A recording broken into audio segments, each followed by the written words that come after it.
So, Christmas time is approaching. Ito, bumili ako ng pangregalo sa alaga ko. Ito yung para sa alaga kong lalaki.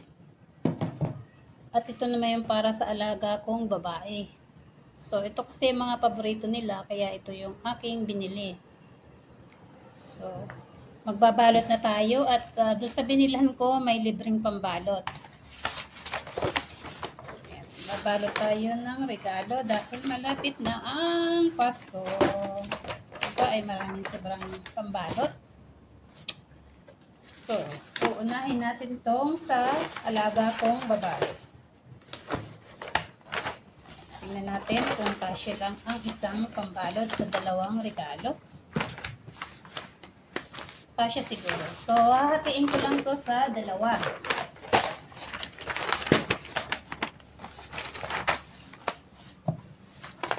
Ito sa dalawa.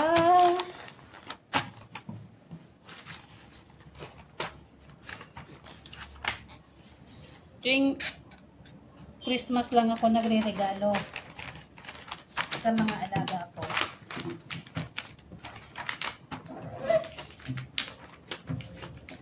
So, yan. Lalagyan ko lang siya ng ganyan para mas madaling gupitin.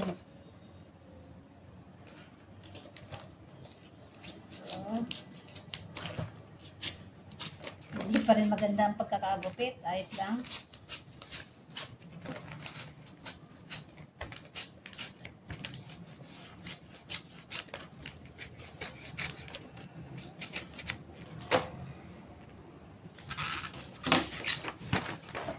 Let's see. Oh, sa lalaki muna.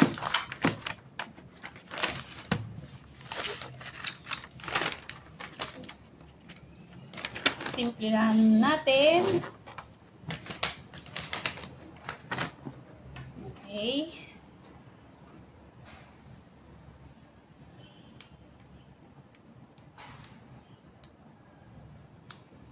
Paubos na yung tape.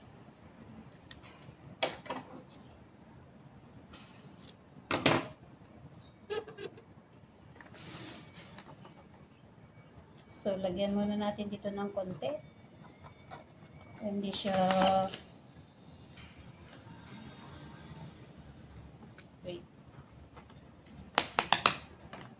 pantay para hindi na ako magbabawas. So, ayan.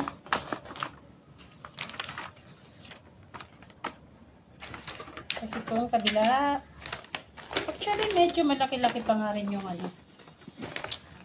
yung pangregalo.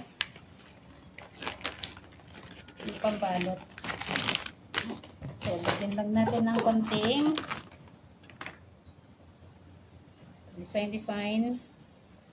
Naku, nawala na naman yung aking palatandaan.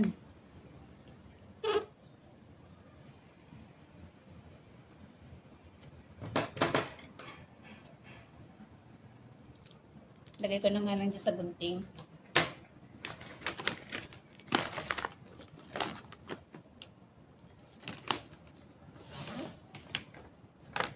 Ayun na naman. Tanggal na naman.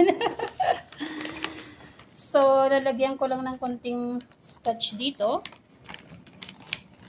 Ayan. Dahil nga simple lang siya. At lagyan ko rin dito sa loob ng konti.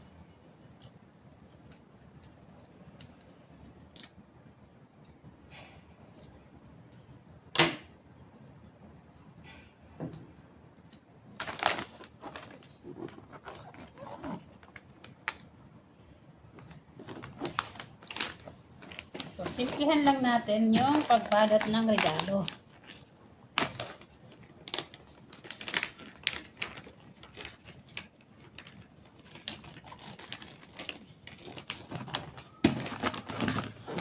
So, ganyan lang. Napakasimple as in. Simpleng-simple. Para namang mas magugupitan ko rin to. Kasi masyado palang malapad. Kala ko hindi ko nagugupitan eh. So, bawasan ko rin siya.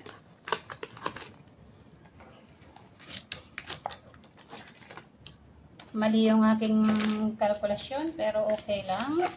Dali naman siyang bawasan. Gupit-gupit lang.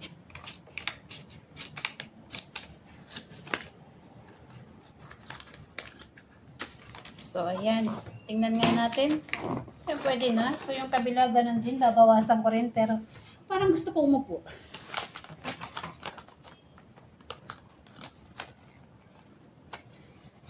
So, yung isang pambalot, alam ko na kung paano. Babawasan ko muna siya bago ko balutin yung regalo.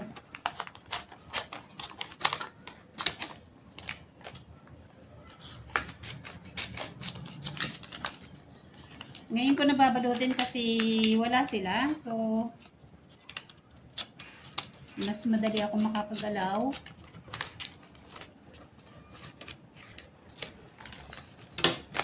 So, dahil nga sabi ko, simple lang to. Ganyanin ko lang. As in. Paano ba kayo magbalot ng regalo? Ako yung basic. Pero pwede ko namang gawing maganda. But right now, sa basic lang ako.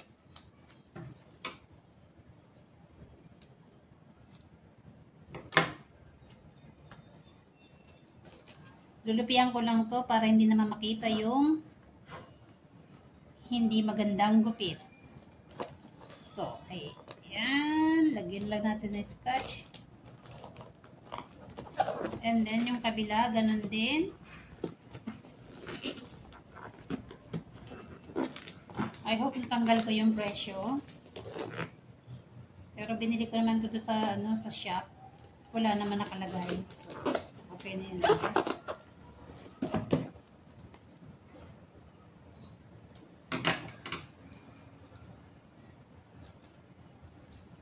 So, lagyan ko rin itong isa.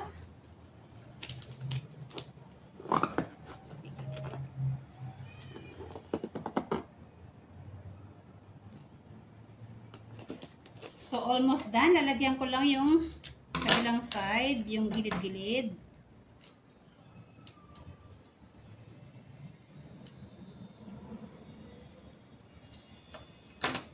Lagyan ko lang tong gilid na to.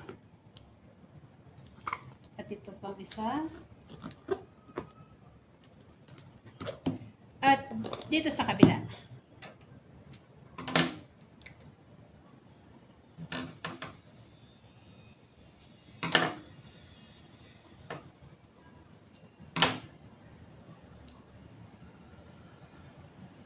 So, lagyan ko rin ito dito.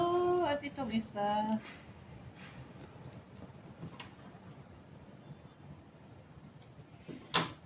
So, ayan. Tapos na ang unang regalo. Yung aming Christmas tree nandun lang sa gilid. So, ito namang ito yung para sa alaga kong lalaki. Susunod ko itong sa babae.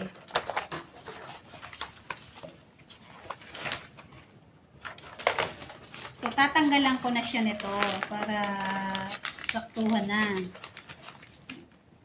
Tama ba? Hopefully, tama.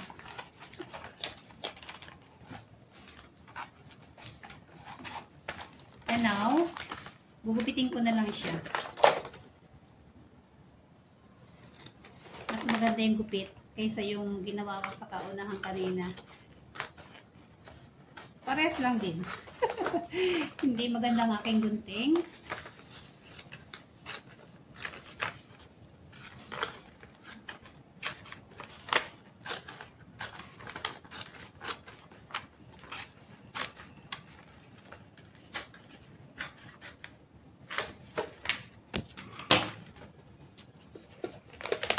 So, ayan. Ito namang sa alaga kong babae.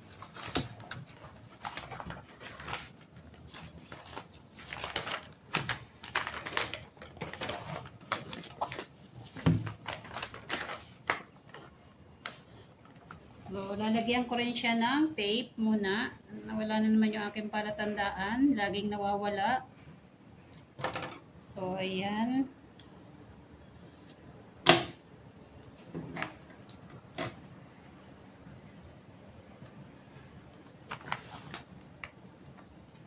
Lagyan ko lang dito.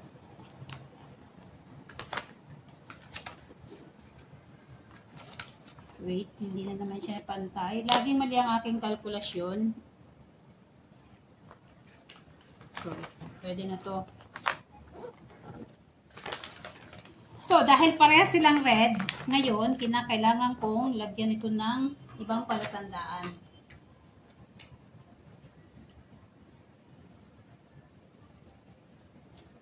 Gawa naman tayo ng ibang palatandaan. Palatandaan talaga. So, parehas lang din. Nalagyan ko din siya ng konting fold dito. At syempre, para hindi umangat, talagyan natin ng tape. Ayan, diyan lang. At yung ilalim, lagyan din natin ng tape. Baka kasi makawala. Joke lang. So, ito, dito na tayo. Lalagyan ko rin siya ng tape. Ayan.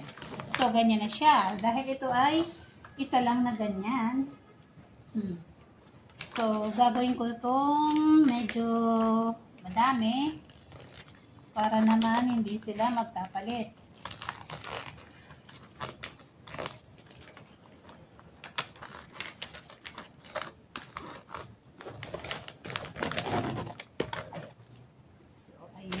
Tapos, itong isa, lalagyan ko pa rin dito.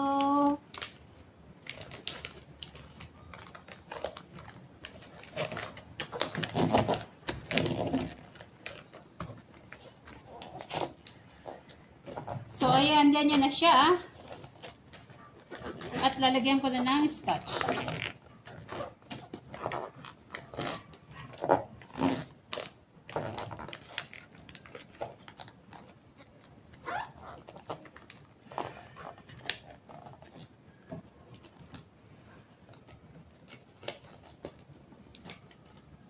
So, pwede na siyang lagyan ng scotch.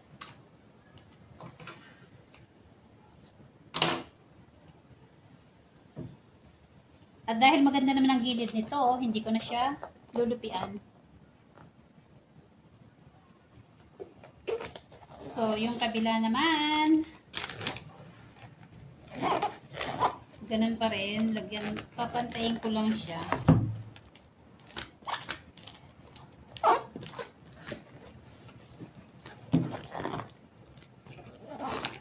Ganito ang mga palatandaan para kung tulad ang regalo,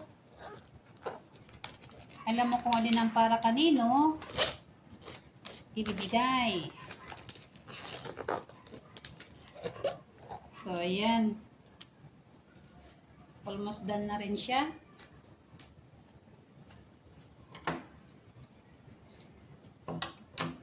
Lagyan ko lang ng scotch.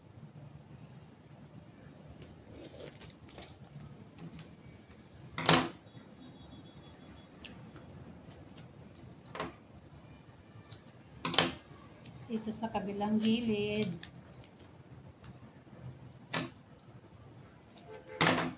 Ay, sa kabila din.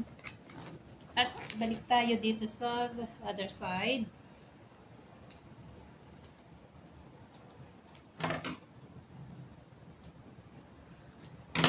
Yan din natin dito.